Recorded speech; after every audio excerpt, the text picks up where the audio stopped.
Bonjour à tous. Alors, nous allons continuer notre étude de matrices symétriques et on va plus particulièrement diagonaliser une matrice symétrique. Nous allons pour cela utiliser la matrice symétrique de taille 3 par 3 à coefficient réel que nous avons étudiée dans la vidéo précédente.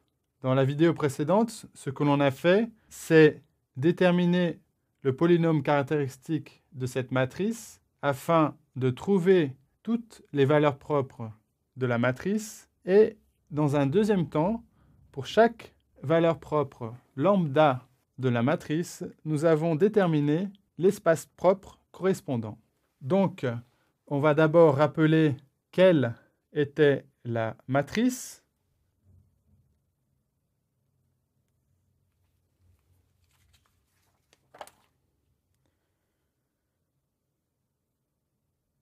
Donc cette matrice A est de taille 3 par 3 à coefficient réel. A est une matrice symétrique. En d'autres mots, cela veut dire que la transposée de A est égale à A. On veut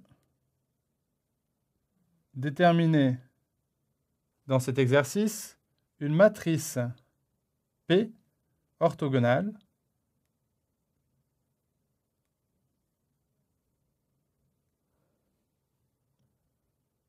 telle que le produit transposé de P fois A fois P soit une matrice diagonale.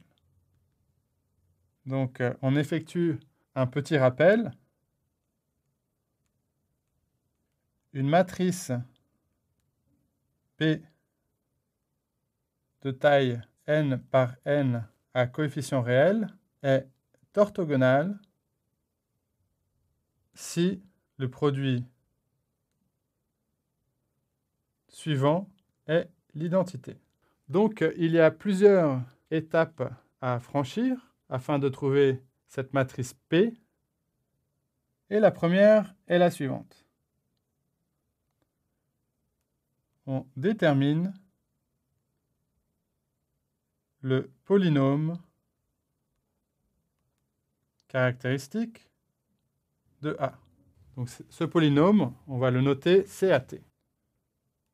On a que CAT, par définition, est le déterminant de la matrice A-TI.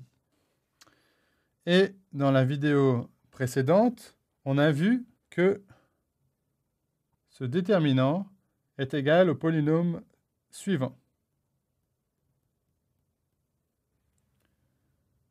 Dans une deuxième étape, on détermine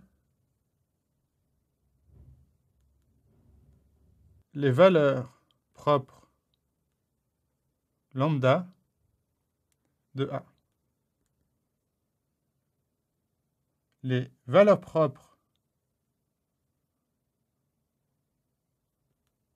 de A sont les racines réelles du polynôme caractéristique de A. Donc, comme A est une matrice symétrique, toutes les racines du polynôme caractéristique de A sont réelles.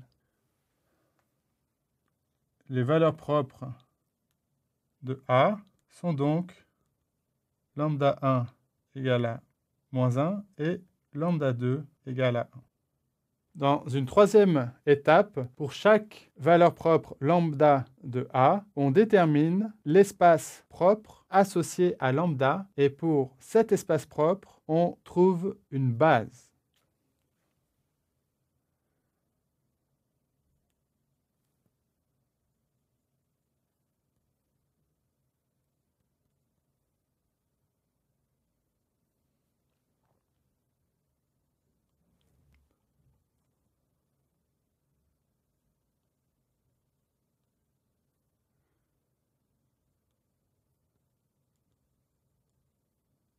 Donc, par définition,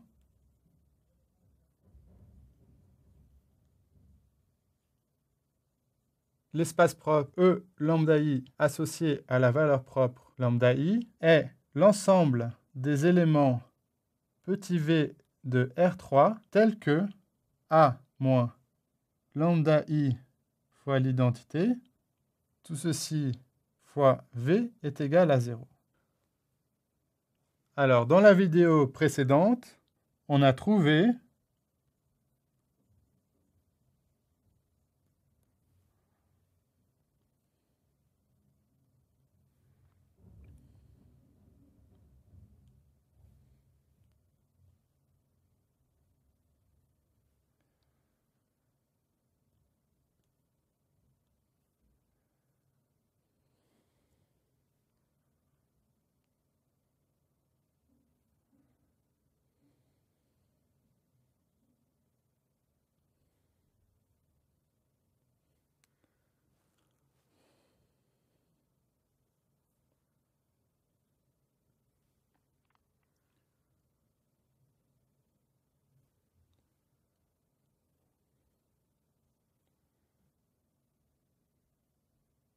maintenant, dans une quatrième étape, pour chaque valeur propre lambda de A, nous allons trouver une base orthogonale de l'espace propre associé à la valeur propre lambda.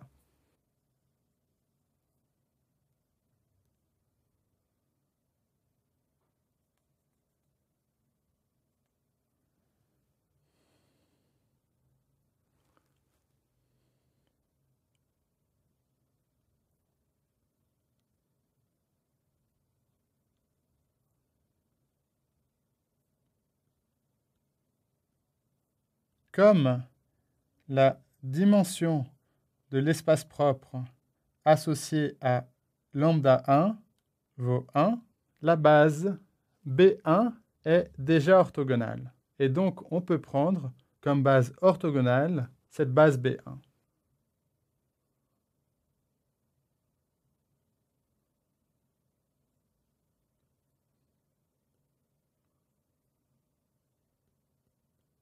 Maintenant, on va utiliser le procédé de Gram-Schmidt afin de trouver une base orthogonale B2' de l'espace propre associé à lambda 2.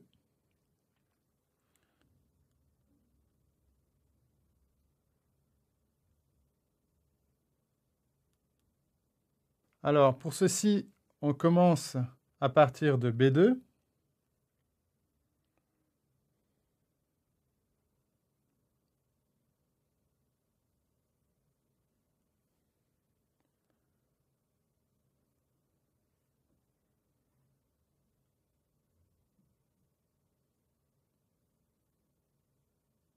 Donc cette base B2' à déterminer, on va noter ces deux éléments, U2 et U3. Donc en appliquant Gram-Schmidt, on obtient ceci. Donc on va prendre U2 comme étant V2, c'est-à-dire l'élément suivant de R3, et U3 va être égal à V3 moins le projeté sur U2 de V3. On obtient la chose suivante.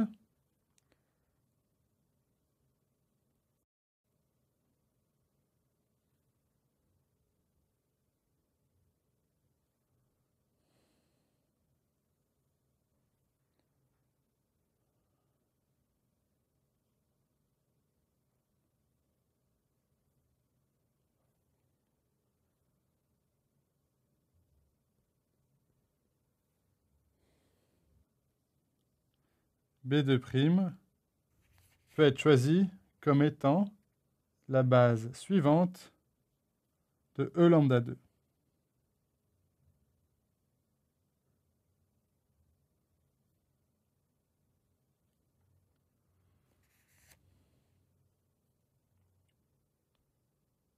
Donc, en fait, on va appeler, juste pour simplifier les arguments et raisonnements futurs, on va appeler l'élément de B1' U1.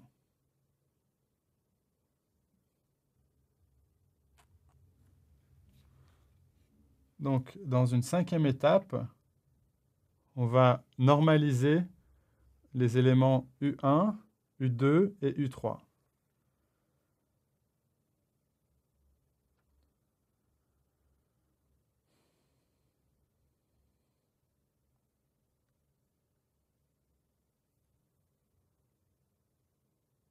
On obtient les trois éléments suivants de R3, donc W1 qui va être égal à 1 sur racine de 2, moins 1 sur racine de 2, 0.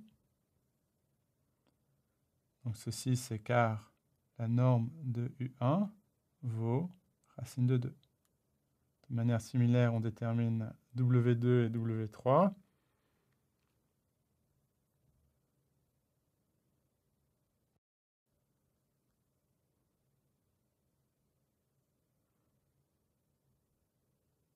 Donc si l'on note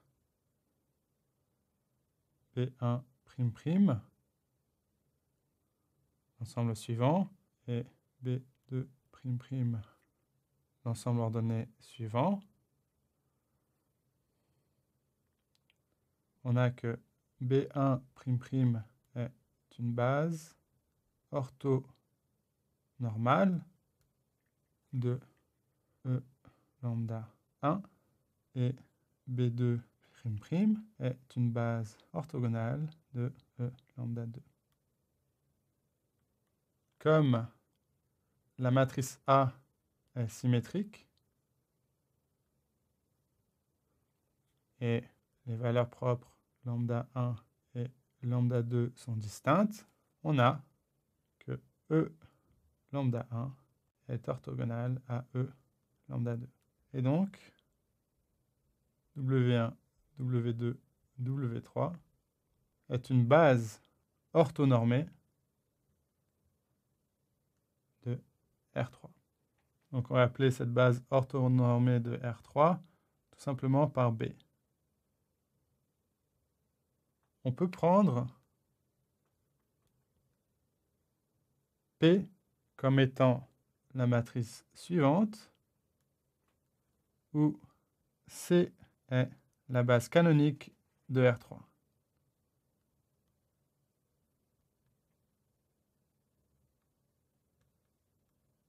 Explicitement, on a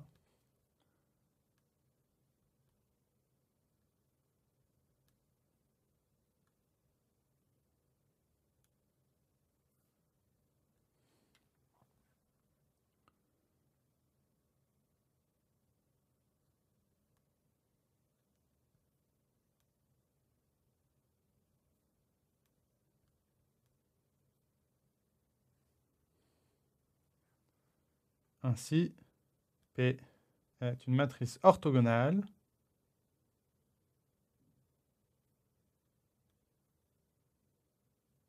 et P transposé AP est bien diagonale.